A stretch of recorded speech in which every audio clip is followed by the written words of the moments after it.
মই বৰ্তমান আছো নোয়াগাঁও ৰাজীৱ ভৱনৰ সন্মুখত আৰু আজি কেৱল ৰাজীৱ ভৱনৰ সন্মুখতে নহয় গোটেই নোয়াগাঁও চহৰত এক প্ৰকাৰ উখল মাখল পৰিৱেশ দেখা পৰিলক্ষিত হৈছে।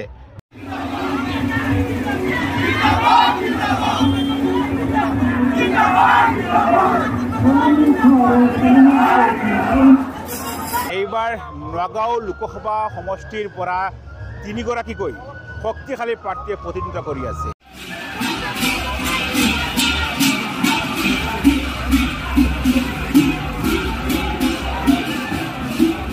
প্ৰতিটো ৰাজনৈতিক দলে ব্যাপক প্ৰস্তুতি লোৱা দেখা গৈছে।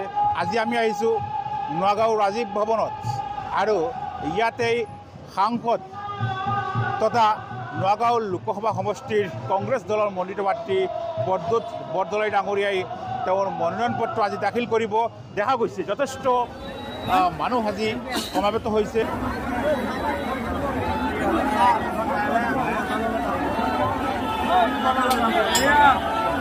আজি যেনেদৰে মানুহ ওলাই আহিছে প্ৰদ্যুৎ বৰদলৈৰ কাৰণে, এয়া নিশ্চয়কৈ কংগ্ৰেছৰ বাবে এক আশাৰ বতৰা।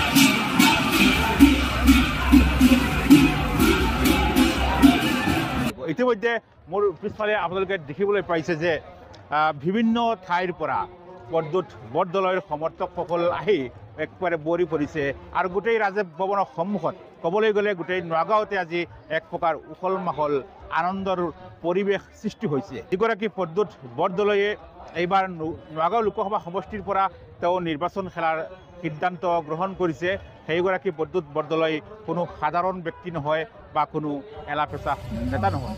যথেষ্ট ভাল আৰু আদৰ্শৱান এগৰাকী কংগ্ৰেছ নেতা। তেখেত তৰুণ গগৈৰ মন্ত্ৰীসভাত কেইবাটাও গুৰুত্বপূৰ্ণ দপ্তৰ তেওঁৰ হাতত আছিল। গুৱাহাটী কটন কলেজৰ উপৰিও JNUত তেখেত ছাত্ৰ একতা সভাৰ সভাপতি আছিল আৰু বৰ্তমান তেখেত নোয়াগাঁও লোকসভা সমষ্টিৰ এগৰাকী জনপ্ৰিয় সাংসদ হিচাপে দায়িত্বভাৰ পালন কৰি গৈছে। আমি আপোনালোকক আজিৰ এই কিছু দৃশ্যাংশ দেখুৱাম, আজি কেনেদৰে মনোনয়ন পত্ৰ দাখিল কৰে বা তেওঁৰ সমৰ্থকসকলে কি কয় আমি সবিশেষ আজিৰ এই ভিডিঅ' যোগে আপোনালোকক জনোৱাৰ চেষ্টা কৰিম। আপোনালোকে সম্পূৰ্ণ ভিডিঅ'টো চাব আৰু লগতে আপোনালোকৰ মতামত জনাব যে প্ৰদ্যুৎ বৰদলৈ এইবাৰ নোয়াগাঁও লোকসভা সমষ্টিৰ পৰা কেনেকুৱা ভোট পাব বুলি আপুনি আশা কৰে। 3টা কাৰণত ৰাইজে প্ৰদ্যুৎ বৰদলৈৰ হাতৰ চিনত ভোট দিব, তাত কংগ্ৰেছক দিব।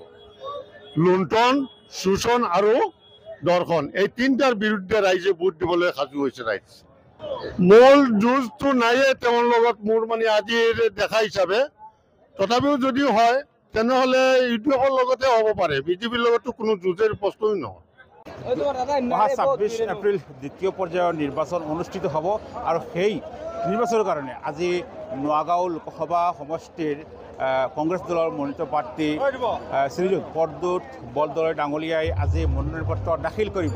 ইয়াৰ বাবে সম্পূৰ্ণ প্ৰস্তুত হোৱা দেখা গৈছে। তেওঁৰ সমৰ্থকসকল গোটেই নোয়াগাঁও চহৰত আজি এক উৎসৱমুখৰ পৰিৱেশ সৃষ্টি হৈছে।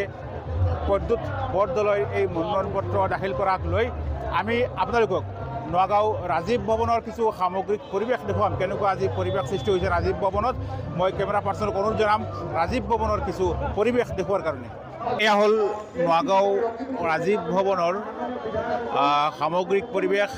বিভিন্ন ঠাইৰ পৰা কংগ্ৰেছ দলৰ বা ইণ্ডিয়া দলৰ বিভিন্ন সমৰ্থকসকল আহি ইতিমধ্যে উপস্থিত হৈছে আৰু ৰাইজৰ মাজত ব্যাপক উৎসাহ আৰু উদ্দীপনা দেখাবলৈ গৈছে। কংগ্ৰেছৰ প্ৰতি ব্যাপক সমৰ্থন কৰি থকা দেখা গৈছে।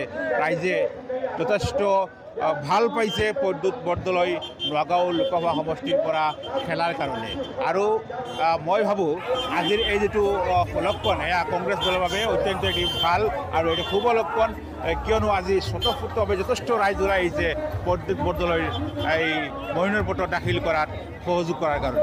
নোয়াগাঁও লোকসভা সমষ্টিৰ কংগ্ৰেছ দলৰ মনোনীত প্ৰাৰ্থী প্ৰদ্যুৎ বৰদলৈ ডাঙৰীয়া মানে মনোনয়ন পত্ৰ দাখিল কৰিবৰ কাৰণে ওলাই আহিছে।